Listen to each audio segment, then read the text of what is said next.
Olivier Joyal, tu es vice-président exécutif de l'entreprise WSP, filiale canadienne, le leader mondial en services de conseil d'ingénierie. Tu es arrivé dans l'organisation il y a près de 19 ans maintenant comme le 442e employé et l'entreprise compte maintenant plus de 70 000 collaborateurs à travers le monde et continue de croître année après année. Olivier Joyal, merci beaucoup d'être sur le podcast Hypercroissance aujourd'hui. Antoine, c'est un grand plaisir de pouvoir raconter cette belle histoire québécoise et canadienne avec toi aujourd'hui. Ça me fait grand plaisir. Une très belle histoire, effectivement, et j'espère qu'on va pouvoir aider, éduquer peut-être même notre audience, parce que des fois, on ne le sait pas, mais WSP, c'est un des plus gros fleurons québécois. Et on va essayer de mettre tout ça en lumière aujourd'hui. Mais bon, Olivier, WSP, comme j'ai mentionné, c'est un fleuron, un joyau québécois. Peut-être qu'il n'est pas assez connu, donc on va essayer de le faire connaître au maximum de gens aujourd'hui. Est-ce que ce serait possible pour toi, avant qu'on commence, de bien expliquer à notre audience ce que vous faites? C'est une organisation, tu l'as bien dit, Antoine, qui est méconnue. Et pour une raison qu'on a fait de comprendre, mais on est impliqué dans une série de projets à haut niveau et à haute visibilité partout dans le monde, mais aussi au Canada et au Québec. Cette organisation-là œuvre dans des secteurs d'activité qui sont distincts en ingénierie et en services de conseil stratégique, comme par exemple, on a 4 grands secteurs au Canada dans lesquels on opère, et puis c'est des secteurs qui vont se dupliquer aussi au niveau global. Donc, on est très actifs dans le secteur transport et infrastructure. Donc, tout ce qui est au niveau du design des grands ouvrages, comme par exemple les ponts, des chemins de fer, des ports, des extensions d'aéroports. Ça, c'est la portion transport et infrastructure. Au niveau aussi du traitement de l'eau, où on est très présent. Le deuxième secteur d'activité qui est important pour nous aussi, c'est au niveau du ce qu'on appelle en anglais property and building, au niveau du bâtiment. Donc, le design ou l'assistance à la construction des bâtiments, que ce soit au niveau des grands bâtiments institutionnels, comme par exemple les hôpitaux, des stations de train, par exemple, ou au niveau des aérogares. On peut être impliqué des grandes tours où nos ingénieurs en structure, là, sur les plus grandes tours du monde, WST a été, je pense qu'au-delà de 80%, à tout de moins impliqué de par la structure au niveau de l'architecture de ces grandes tours là, à plusieurs étages dans le monde entier. Et je vais garder mon secteur d'activité propre à moi à la fin. Un des troisièmes secteurs qu'on a, qui est ce qu'on appelle énergie, ressources et industrie. Donc ça, c'est un amalgame d'équipes qui vont travailler à la transition énergétique, par exemple, ou à la mise en place de grandes industries, comme par exemple, on n'a qu'à penser à la filière batterie au Québec. On est impliqué dans la mise en place de stratégies d'affaires avec ces clients-là pour mettre en place des industries qui vont ultimement nous aider à aller vers un paysage qui est plus net zéro en décarbonant l'environnement. Et puis, bon, mon secteur d'activité propre à moi, laquelle je suis arrivé à travers WSP il y a maintenant 19 ans, c'est ce qu'on appelle chez nous le sciences de la terre et environnement. Donc, c'est un secteur d'activité qui est fort pour nous, qui est très stratégique, qui est dans les 70 000 ou à peu près employés dans le monde que tu disais tout à l'heure, Antoine, comprend environ 23 000 de ces employés-là en environnement. Et au Canada, sur les 12 500, 13 000 employés, la moitié de notre équipe, c'est de l'environnement. C'est 6 000 personnes qui, à tous les jours, vont travailler avec nos clients à réaliser les plus grands challenges qu'ils font face avec le changement de la planète qu'on vit, le changement climatique, la décarbonation, comme je disais tantôt. Mais on a aussi toute une équipe en géotechnique qui vont travailler avec les autres secteurs d'activité à mettre en place des stratégies de design qui vont optimiser la mise en place. Et en projet-là, à travers ces secteurs qu'on vient de discuter. Fascinant et bon. Olivier, tu as été au premier plan d'une croissance rapide, ahurissante même. En 2005, lors de ton arrivée, vous étiez environ 400, comme j'ai mentionné un petit peu plus tôt. Aujourd'hui, l'organisation a une capitalisation boursière de plus de 24 milliards de dollars. C'est tout à fait exceptionnel. Et jusqu'en 2012, je crois bien, l'organisation au Canada se nommait Génivore. Et par la suite, il y a eu une série d'acquisitions et on en parlera dans quelques minutes. Peux-tu nous dire, là, ça ressemblait à quoi l'ambition à l'époque des gens qui étaient en charge de l'organisation? Est-ce que déjà tu sentais que l'entreprise voulait grandir, voulait s'établir et voulait devenir un leader mondial? Ah oui, ça a toujours, pour ceux qui sont à l'intérieur de cette entreprise-là, c'est une entreprise qui a toujours valorisé l'aspect entrepreneurial. Donc, les gens on avait des bonnes idées à faire fleurir à l'intérieur de l'organisation, à aller chercher de l'engagement de nos employés, c'était facile de vendre une idée puis de la faire fructuer à l'intérieur de l'entreprise. Puis à un moment donné, on s'est questionné sur nous-mêmes, puis à l'époque, écoute, j'étais jeune, il y a 19 ans, je sortais tout juste presque de l'université, puis cette capacité-là, moi, m'appelait beaucoup de pouvoir faire fructuer tes idées, puis une des idées qu'on avait, c'était vraiment d'essayer de sortir un petit peu du Québec. Il faut comprendre que Génivore était une entreprise qui était pratiquement établi seulement qu'au Québec. Et les premières acquisitions ont eu lieu en Ontario. Puis, tranquillement, pas vite, on a grandi à l'extérieur de ces deux provinces-là. Puis, on a toujours senti ce support-là venant de la haute direction et même des actionnaires. À l'époque, il faut comprendre que Génivore était une compagnie qui était 100% privée, avec une série d'actionnaires. Et puis, ça nous a permis de diversifier un peu notre portfolio de projets, de diversifier un peu l'expertise. Hein. Puis je pense que c'est un peu ce qu'on a toujours voulu vendre, c'est d'être ce fameux différenciateur-là dans l'industrie qui nous permet de vendre notre expertise de haut niveau, de niche. Et puis, dès le début, moi, je sentais qu'il y avait un appétit de croissance, mais pas de croissance pour devenir le plus gros, de croissance pour devenir un partenaire de choix pour nos clients au niveau de nos services conseils en ingénierie, mais aussi des services conseils stratégiques. Je parlais tout à l'heure de l'environnement. Ben, l'environnement, on s'est servi des relations d'affaires qu'on avait avec, comme par exemple Hydro-Québec. Au Québec, étant établi au Québec depuis nombre d'années, on a pu établir une expertise technique qui était forte, qui nous a amené à travailler sur des projets similaires, par exemple en Amérique du Sud ou même en Afrique. Donc, c'est ces opportunités-là qui nous ont permis tranquillement, pas vite, de nous faire connaître à l'extérieur du Québec, à l'extérieur du Canada. Et puis, ultimement, ben, en 2012 est arrivée cette transaction-là qui a changé l'histoire de qui on est aujourd'hui avec l'arrivée du WSP. Et ce qu'il faut comprendre, c'est qu'à l'époque, Génivore était 5000 employés, principalement au Canada, avec quelques petites opérations ici et là à l'extérieur du pays. Mais on a vu l'opportunité de faire l'acquisition de WSP qui était 9000 employés, donc un 5000 employés achetait un 9000 employés. On devenait une plateforme de 14 000 employés à travers le monde. Et s'en est suivi une série d'acquisitions qui ont transformé l'histoire de WSP par la suite. Et c'est ça qui est impressionnant. C'est rare qu'une plus petite entreprise fait l'acquisition d'une plus grande. Comment tu as vécu ça un petit peu de l'interne? Est-ce que c'est quelque chose que vous avez appris du jour au lendemain? Est-ce que ça se sentait un peu en coulisses qu'il y avait une transaction qui allait se pointer le bout du nez? Je serais peut-être curieux d'en savoir un peu plus ici. Disons que si je retourne dans le temps, là, les années 2008 à 2012, il y a eu plusieurs petites acquisitions de l'ordre de 1000 employés à 250, même à 50, même à 2 employés. Puis à un moment donné, quand tu sens une consolidation dans le marché, puis tu sens que tu commences à avoir une plateforme qui est forte, qui commence à être reconnue dans une géographie. À l'époque, notre président, qui était Pierre Chouary, regardait à comment on pouvait s'implanter à l'extérieur du Canada. Et est venu, bon, les crises économiques en Europe. Il y a eu une opportunité qui s'est pointée au niveau du WSP, mais ça a été une transaction qui n'était pas divulguée à l'interne. Tu sais, on savait que nos ambitions étaient, puis c'était connu dans le plan stratégique à l'époque, c'était de diversifier géographiquement. À l'époque, bon, j'avais la chance de faire partie dès mon jeune âge de vice-président, de recevoir l'information stratégique venant de la haute direction, mais on savait que cette ambition-là allait un jour arriver parce qu'au fur et à mesure qu'il y a des jalons qui étaient fixés, on arrivait toujours à nos jalons, puis le WSP a toujours été comme ça, même encore aujourd'hui où on se fixe des objectifs, puis on les atteint, puis quand il y a des objectifs qui sont fixés, on va vraiment travailler très, très, très fort pour y atteindre à ces objectifs-là. On savait qu'un jour, on allait avoir une plateforme globale. Et pour un jeune employé comme moi à l'époque, d'avoir accès à travailler de façon globale, je vais toujours rêver voyager le monde. Puis quand je me souviens, la journée de la transaction, qui était en juin 2012, j'avais pris quelques jours de congé pour aller voir un match de baseball à San Francisco, pas de nommer, puis je suis atterri à l'aéroport de San Francisco pour voir la nouvelle sortir sur mon téléphone. Et pour répondre à ta question primaire, qui était est-ce qu'on le savait, ben moi, je ne savais pas que WSP allait être le target ou l'acquisition en tant que telle. Premier réflexe, c'était d'aller voir qui est WSP. Si les gens ne connaissaient pas à l'extérieur du Canada, ou Génivore à l'époque, ben moi, je ne savais pas qui était WSP.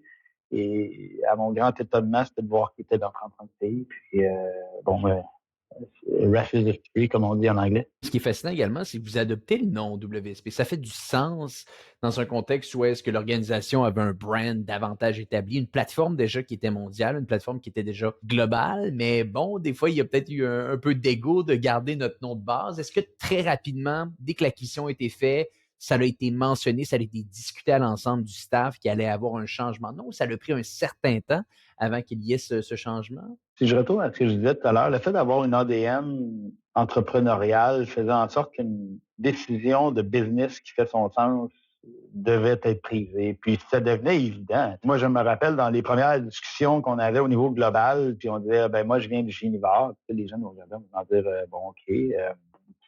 Génivore en anglais, c'est un petit peu difficile à prononcer, puis tout ça. Et je pense il en devenait un automatisme pour nous de prendre le nom WSP. Les deux compagnies avaient des réalisations extraordinaires. Je pense qu'il fallait être fier de nos racines. On est toujours fiers de nos racines. On a encore un siège social bien implanté à Montréal avec des gens de la haute direction qui travaillent en français. Et ça, on a toujours gardé cette fierté-là. Mais au fur et à mesure qu'on avançait, qu'on voyait les projets qui avaient été réalisés de façon extraordinaire par WSP, moi, je me rappelle, on est parti le congé de Noël, je pense que c'est en 2013, puis on est revenu du congé de Noël, puis tous nos name tags étaient changés, c'était devenu le logo de WSP, puis personne n'en a parlé, puis on est devenu déjà fiers, une firme québécoise avec une ambition globale de dire, ben, regarde, nous, maintenant, on est établis dans 40 pays, puis je me souviens, c'est tout le naturel, puis le positivisme, c'était cette fierté-là de dire qu'on avait des bureaux partout dans le monde. Bien sûr, clairement, il y a une fierté qui s'installe, j'imagine, avec l'ensemble de l'équipe. Et bon, ton rôle, parlons-en un petit peu maintenant, parce qu'il évolue. Il y a eu ces transactions-là. Tu disais, tu reviens en 2013. Beaucoup de travail se met en place. Et je pense que dès 2014, si ma mémoire est bonne, tu obtiens un poste de vice-président. Donc, tu grandis rapidement les échelons dans l'organisation. Et déjà, on peut le voir et t'en parler un petit peu plus tôt. Tu es dans le domaine de l'environnement. C'est votre plus grosse ligne d'affaires au pays. Peux-tu nous dire, ça ressemble à quoi? Et pour quelle raison plutôt, je serais curieux de savoir, qui fait en sorte que le volet environnement est aussi fort pour WSP au Canada?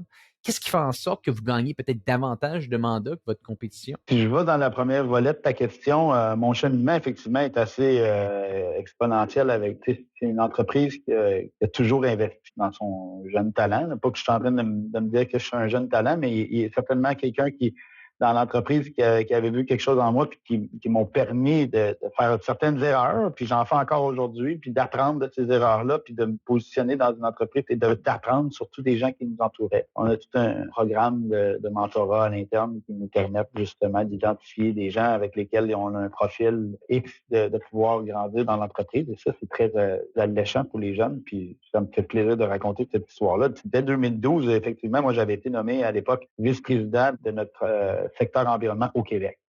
Et pendant 6 ans, j'étais notre vice-président Environnement Québec, qui était une équipe d'environ, déjà à l'époque, en 2012, 400 personnes, 450 personnes. Et puis, au fur et à mesure que les choses ont évolué, mon patron de l'époque, qui est André-Martin Bouchard, qui est maintenant aujourd'hui notre représentant global de la plateforme environnement dans WSP, avait pris un rôle justement au niveau global et ça m'a permis de continuer ma progression puis d'avoir le rôle de 2018 de la plateforme nationale. Donc, je devenais vice-président national du secteur environnement qui, à l'époque, représentait grosso modo 1200, 1300 personnes. Et puis, au fur et à mesure que ça a évolué, on a eu dernièrement des changements où on a fait l'acquisition de 2 grandes entreprises en environnement. Pour les nommer, c'est Golder et la section environnement et infrastructure d'une firme qui s'appelle Wood, qui venait en sorte qu'on avait maintenant une plateforme en environnement de 6000 personnes au Canada. Donc ça, c'est l'histoire un petit peu de l'évolution du secteur environnement. Et puis moi, maintenant, j'ai un rôle qui se situe à cheval sur 3 grandes responsabilités. Donc, je demeure en portion de mon travail dans le secteur environnement où j'aide la mise en place de la stratégie de ce secteur d'activité-là, qui est, comme je disais tout à l'heure, un de nos plus grands secteurs d'activité au Canada. Mais mon deuxième chapeau, c'est de mettre en place un programme client pour l'entièreté de la business canadienne. Donc, c'est d'avoir des clients clés avec lesquels on veut travailler main dans la main puis s'assurer que de par notre expertise, on aide ces clients-là à arriver à leur fin sur les plus grands challenges qu'ils ont. Donc, je travaille avec tous les secteurs d'activité que j'ai nommés tout à l'heure, transport et infrastructure, bâtiment, énergie, ressources et industrie, et mon propre secteur d'activité qui est environnement, sur la mise en place de ce programme client-là qui, lui, vient briser les silos entre les différents secteurs puis vraiment s'associer à un client pour vendre l'entièreté des services de W. Et puis, mon troisième chapeau, qui est un chapeau qui est très à la mode présentement, qui est le fameux ESG, qui est l'environnement social et gouvernance, qui, ma responsabilité à travers ça, c'est pour l'interne. Donc, on a des objectifs chez WSP d'être net zéro, de favoriser la mise en place de programmes, de mise en place qui vont réduire notre empreinte carbone. Donc, moi, ma troisième portion de mon travail, c'est de regarder avec l'entièreté de la business canadienne pour réduire cette empreinte-là et puis d'avoir l'engagement total de notre gouvernance, donc dans le fond de notre leadership exécutif canadien, puis aussi de regarder tous nos programmes qu'on a en place sur favoriser la mise en place d'une business qui est inclusive, qui travaille avec les différents groupes qu'on a d'employés, puis s'assurer qu'il y a toujours un effet ce que j'appelle un effet d'élévateur, donc il faut d'écouter nos employés, qu'on monte les idées, puis qu'on redescend les idées, puis que ça soit un vase communicant. Donc, c'est un peu ce que je fais. Et si je vais au deuxième volet de ta question, Antoine, au niveau de l'environnement, pourquoi c'est devenu un sujet d'actualité chez nous? Ben, dès la mise en place de notre plateforme, que ce soit canadienne ou même au niveau global, l'environnement était un secteur névralgique pour nous. On l'a toujours identifié comme étant pas une commodité, mais comme étant un secteur stratégique pour nos clients. On voyait dès le début que l'environnement allait prendre une place hyper importante dans la société. Moi, j'ai commencé dans le secteur de l'environnement il y a environ 22-23 ans. À cette époque-là, un client t'appelait, c'est parce qu'il y avait un problème à régler, hein, ou qu'il avait fait une opération qui faisait en sorte qu'il avait besoin de régler un problème environnemental. Aujourd'hui, les boards, les C-suites, les plus hauts dirigeants d'entreprise vont appeler nos experts pour discuter de comment ils peuvent planifier pour le futur en fonction de l'environnement. Et ça, pour moi, c'est ce fameux shift qui est arrivé dans les dernières années, dans les 20 dernières années, qui est très gratifiant, puis de pourquoi on réussit à se positionner aussi stratégiquement dans une plateforme dans laquelle on est. Je pense que l'aspect technique et d'avoir accès à une expertise technique qui est aussi poussée chez WSP au niveau de l'environnement, c'est ce qu'on essaie de développer et de favoriser à l'interne avec une formation continue ou d'aller chercher les meilleurs experts de marché pour ne pas devenir une commodité, comme je disais tout à l'heure, mais d'être vraiment un partenaire stratégique pour nos clients. Au moment où on se parle, Olivier, sous ta gouverne, indirectement, c'est combien de personnes dans le domaine environnement? Juste pour bien situer notre audience? C'est 6 000 personnes au Canada. 6 000, OK. Donc, en date Ouais. d'aujourd'hui, c'est 6 000 personnes. Wow. Et je suis curieux pour les gens qui nous écoutent tout le temps, qui peuvent se poser des questions, un maximum de personnes en rapport direct qu'on devrait avoir si on veut être un bon gestionnaire d'organisation. Combien de personnes se rapportent à toi, peut-être sur un échantillon d'une semaine environ? Ça, c'est une excellente question, Antoine. De par mon nouveau rôle, c'est un rôle plus d'influence que j'ai dans l'organisation. Quand on a pris la décision, et bon, c'était devenu une business assez grosse, 1000 personnes, on s'est structuré en fonction d'avoir vraiment ce qu'on appelle des Profit and Loss Centers, des P&L Centers. Moi, j'ai pris un rôle, comme j'expliquais tout à l'heure, au niveau du programme client. J'ai de la mise en place de la stratégie qui est vraiment un rôle d'influence. Donc, tu vas trouver drôle ma réponse, mais moi, en ce moment, j'ai une personne qui se rapporte à moi. Mais j'ai de l'influence sur 13 000 employés. Mais dans une structure comme la nôtre, on est assez linéaire dans notre approche. Ce qu'on veut mettre en place, c'est une structure qui permette aux gens d'être le plus proches, rapprochés des crises décisionnelles. Et ça, pour moi, ça met en place un sentiment d'appartenance à la décision. Mais je dirais comme par exemple notre vice-président au Québec, qui est Martin Larose, peut avoir sous lui 4-5 personnes. Puis ces gens-là, après ça, on les découle. Puis c'est de façon très organique. Là. Un chef d'équipe peut avoir 25-30 personnes sous lui. Dans ce cas, on va parler d'un sujet qui est très, très propre à ce que tu fais et qu'on voit beaucoup sur votre site Internet. Parlons un peu de votre empreinte net zéro. Donc, on peut lire sur votre site Internet que vous voulez atteindre cette fameuse empreinte avant 2040. Tu me corrigeras si je me trompe ici. Comment on structure ça à l'interne et comment ça se matérialise au quotidien? Quelles sont les actions, les changements que tu peux voir dans l'organisation qui vont vous amener à atteindre ce fameux net zéro? Ça, c'est de travailler vraiment de pair avec l'entièreté de l'entreprise. Et ce qu'il faut comprendre, moi, comme tu l'as très bien positionné dès le début, Antoine, j'appartiens à l'entreprise WSP Canada, qui est une entreprise qui sert les services à nos clients en consultation. Et ça, cet objectif-là est travaillé main dans la main et de pair avec toutes les autres régions de WSP. Donc, il y a un WSP USA, il y a un WSP Europe, il y a un WSP en Asie. Et on est sous la gouverne de WSP Global qui, elles, ont fixé les objectifs et tendent à laisser libre action à chacune des régions de mettre en place les actions qu'ils veulent mettre de l'avant pour pouvoir atteindre ces objectifs-là. Et je vais en nommer quelques-unes. Je pense qu'on a plein contrôle sur, par exemple, où WSP va décider de mettre bas une adresse, par exemple. Et puis, pour pas nommer notre bureau de Toronto, par exemple, où on a eu une certaine consolidation d'une série de bureaux qui se trouvaient aux alentours de Toronto, dans le Grand GTA ou même à quelques endroits dans la ville. Et la décision, quand on a pris de consolider ces bureaux-là, la première chose qu'on a regardé, c'était d'être dans un bâtiment qui était avec une certaine certification LEED, par exemple, où on savait que la consommation d'énergie de ce bâtiment-là était regardée, avait été designée en fonction de ça. Après ça, ce qu'on a regardé, c'est qu'on voulait rendre accessible le bureau de par les transits. Donc, les lignes de métro, les lignes de train, les pistes cyclables, par exemple. Et puis, on a pris la décision d'établir notre bureau directement au-dessus de la Union Station. Pour ceux qui connaissent Toronto, c'est probablement le point névralgique pour le comparer à, si je fais une comparaison avec Montréal, ça serait comme si WSP établirait son siège social de Montréal au-dessus de Berry-UQAM, par exemple. Et ça favorise la mise en place de transports en commun pour les gens se rendre au bureau. Donc, tu es capable de calculer une réduction de ton empreinte de gaz à effet de serre par rapport à cette décision-là. Par la suite, tu regardes tes propres opérations. Donc, ce qu'on est en train de regarder, il y a plusieurs volets, mais au niveau de nos voyages d'affaires, par exemple, est-ce qu'ils sont vraiment nécessaires? Et donc, on s'est fixé un objectif de réduire nos voyages d'affaires de 50 en regardant notre baseline de 2018. Bien entendu, ce qu'on ne veut pas regarder, c'est notre base de 2020. C'était en pandémie, personne ne voyageait. Donc, on est retourné à une ère où le voyage d'affaires était à son maximum. Et ce qu'on a voulu mettre en place, une politique de voyage d'affaires qui nous permette de réduire de 20 ce qu'on réussit jusqu'à maintenant. Un autre aspect qu'on a le plein contrôle, c'est au niveau de notre parc de véhicules. Bon, la question qu'on est en train de se poser, c'est au niveau du renouvellement, est-ce qu'on ne devrait pas faire l'achat de véhicules hybrides, par exemple? Est-ce qu'on ne devrait pas faire l'achat de véhicules électriques? Et ces questions-là qu'on est en train de mettre en place. Et puis, ultimement, on regarde aussi des façons où on va faire nos achats, comme par exemple les achats de photocopieurs, les achats d'ordinateurs. Donc, on met dans notre processus d'acquisition d'achat une composante environnementale qui nous permet de choisir le fournisseur qui va avoir le moins d'empreinte carbone. Donc, tout ça s'amalgame dans un objectif où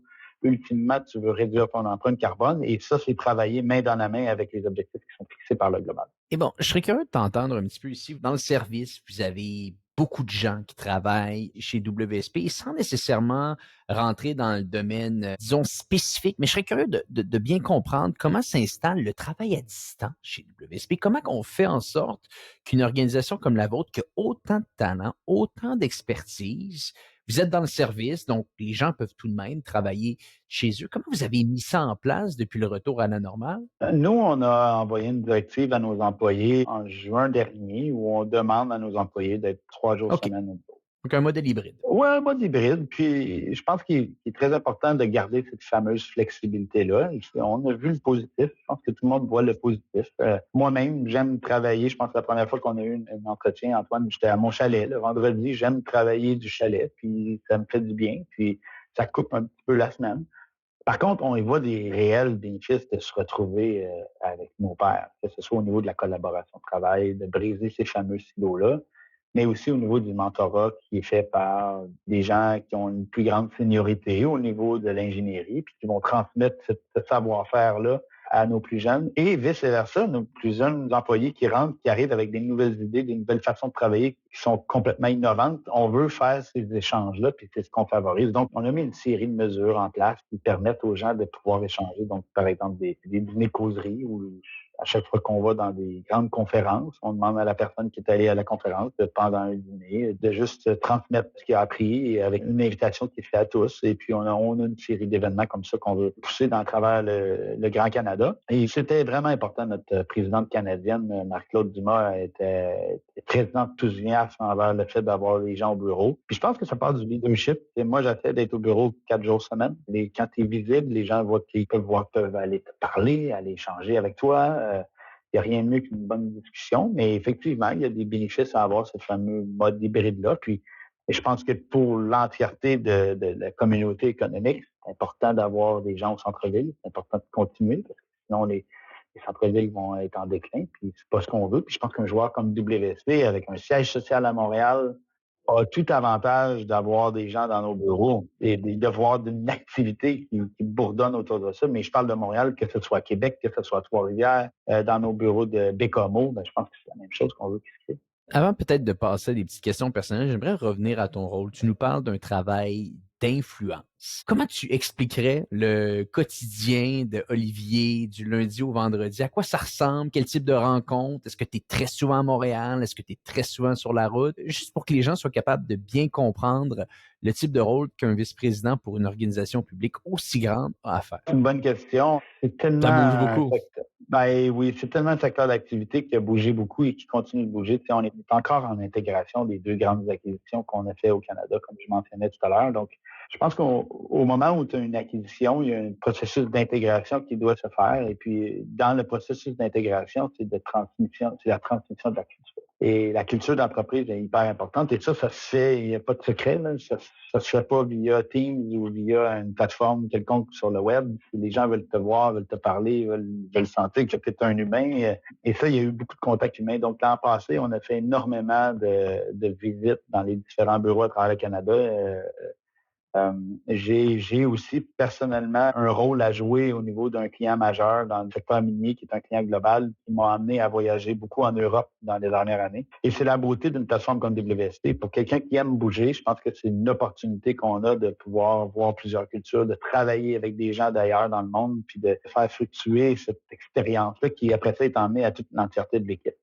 Mais au jour le jour, je pense que quand tu as un rôle d'influence, la première des choses, c'est d'être à l'écoute et de toujours garder un aspect positif. C'est d'influencer de façon positive. À un moment donné, c'est un effet domino qui va faire en sorte qu'on puisse amener l'entièreté de l'organisation à changer, surtout quand on est dans une organisation qui est en changement, qui est en train de mettre en place certains mécanismes qui viennent faire en sorte qu'on brise un petit peu la façon dont on travaillait dans le passé. Ben, je pense que c'est vraiment d'être à l'écoute puis de toujours expliquer le pourquoi. Une fois que tu as écouté la personne avec certains challenges avec lesquels elle fait face, avec des nouvelles choses qui se mettent en place, ben, c'est d'expliquer le pourquoi. Puis je pense que ça, on le dit souvent, c'est de répéter le pourquoi, puis de toujours avoir la même idée. Je pense que le fondement du pourquoi cette décision-là a été prise, puis de bien l'expliquer, ben, ultimement, les gens ils comprennent pourquoi on prend cette direction-là. Puis je pense que d'avoir un canal de communication qui est très ouvert, je fais communiquer, là, 3 fois, puis on le répète,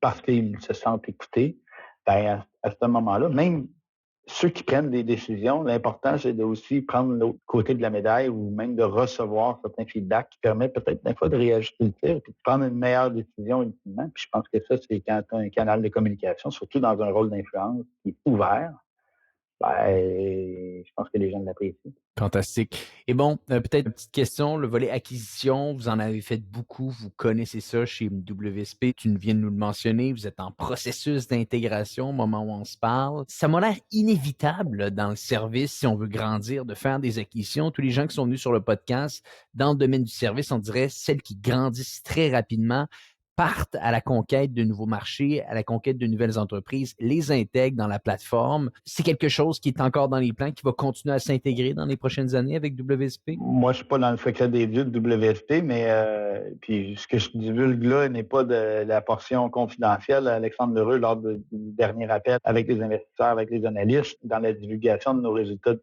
Q3 de cette année, a été clair. Ça fait partie de notre ADN. WSP est une compagnie qui a grandi, qui a une croissance par acquisition et qui va toujours être à l'affût de bonnes entreprises à ajouter à notre portfolio.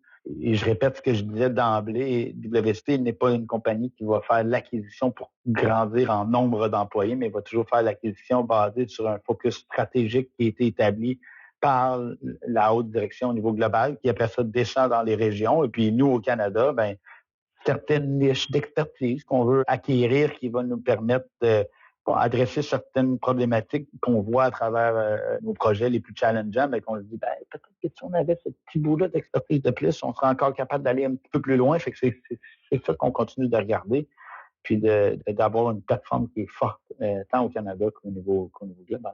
Parfait. Et Olivier, dis-moi, j'aime toujours savoir ce que mes invités lisent. Est-ce que tu aimes la lecture un peu? Est-ce qu'il y a certains livres d'affaires, de gestion, de structure même, d'équipe que tu as lu, qui a marqué ton imaginaire, que tu pourrais partager avec l'audience? C'est drôle, Antoine, on m'a posé la même question il y a quelque temps où on devait établir une liste de lecture pour nos gens qui se posent souvent cette question-là. Je suis pas un grand lecteur. Pour être bien honnête, je suis avec une conjointe qui est prof et une fille qui est à la veille de finir son secondaire, qui veut devenir journaliste, qui sont des grandes lectrices. Moi, je suis un grand curieux, puis les ouvrages qui ont été écrits par... Puis je veux vraiment surprendre peut-être tes auditeurs de ton podcast, là. Moi, je suis un grand fan de voyage, de cuisine et tout ce qui est autour de Anthony Bourdin, qui est une personne qui emmène une discussion avec un café, avec une bière, avec un bon repas à un autre niveau où tu pouvais permettre de rentrer dans le personnel de quelqu'un. Cette personne-là m'a appris à quel point tu pouvais, par quelques questions, rentrer vraiment dans l'individu puis aller chercher. Puis ce que j'ai toujours apprécié de cette personne-là qui nous a coûté bien trop tôt, c'est que même si tu le regardais à travers un écran, même si tu l'écoutais à travers un podcast, tu avais l'impression d'être assis avec eux et c'est ce rapprochement d'humain qui, pour moi, m'a toujours appris beaucoup de choses. Donc, tout ce qui était autour d'Anthony Bourdain, c'est quelque chose qui m'a toujours fasciné. Fascinant. Et tu as parlé de podcast. Est-ce que tu en écoutes un peu ici ou pas tant que ça? Oui, j'écoute beaucoup de podcasts. Moi, je suis un coureur. Quand je cours, au lieu d'écouter de la musique, bon, il était un certain temps que j'ai essayé d'apprendre des langues, là. Donc, j'ai appris une portion d'italien en courant, mais ça, c'est une autre histoire. Mais oui, j'écoute beaucoup de podcasts, tant au niveau business que de sport. Je suis un grand fan de sport aussi, donc j'écoute des podcasts sur le sport aussi. Donc, que ce soit au niveau de la course, du ultra-trail, des trucs comme ça. Des recommandations que tu as? J'aime beaucoup Spinning Chicken, qui est un podcast d'anciens joueurs de hockey avec un angle assez humoristique qu'ils vont emmener. Mais blague à part, il y a un nouveau podcast que Louis Morissette vient de lancer, tout juste de lancer, qui est un podcast que j'aime beaucoup, avec Jean-Philippe Poitier, où ils vont discuter de sport, mais comme si tu étais dans une discussion de salon avec les amis. Puis quand on travaille fort, on dirait que c'est un peu un aspect qui nous manque, c'est d'avoir du temps avec mes amis. En tout cas, moi, personnellement, on dirait que il nous manque toujours un petit peu de temps. Puis d'écouter ce podcast-là, j'ai l'impression d'avoir une discussion avec des chums après une game de hockey dans une chambre.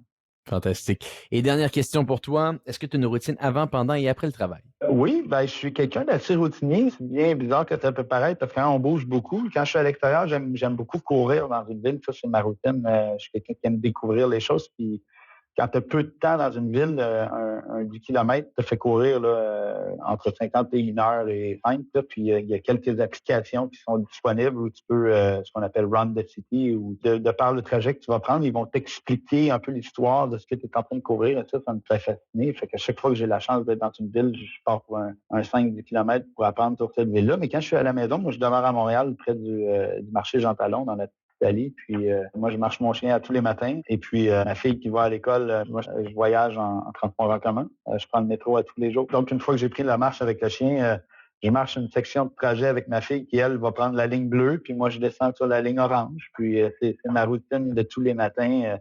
Et puis le soir, j'ai ma routine, j'arrive assez tard. Je fais du sport.